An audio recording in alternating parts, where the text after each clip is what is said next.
Search teams are now looking for the black box of a Boeing 737 800 aircraft after it reportedly crash landed into the Mediterranean Sea due to bad weather. More after this.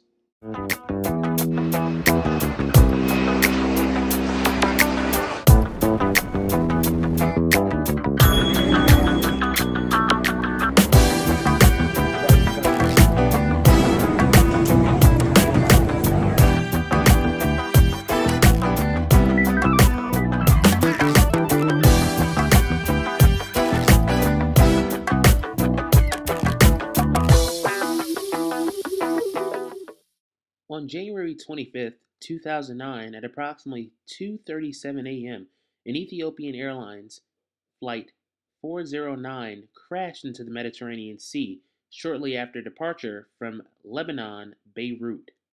The Boeing 737 800 had approximately 90 flight crew and passengers on board.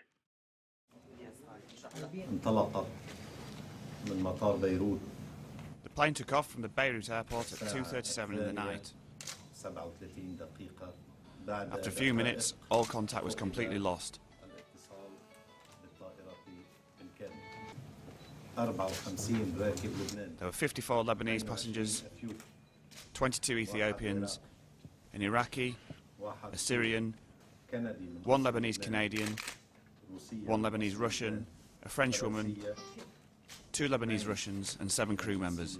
بريطانية من أصل لبناني وطاقم الطائرة عدده. Early reports that indicate survivors were pulled from the wreckage are false. Although bodies were transported to the Beirut hospital, they were of deceased passengers. Currently, at this time, the Lebanese Prime Minister does not believe that this incident is due to terrorism. U.S., French, and Lebanese forces are currently looking for the black box to see what really happened shortly after takeoff from Beirut Airport. There is more information hopefully soon to come within the next few days. As we receive it, we'll pass it on to you. Jerome Voris, Aviation Nation Television.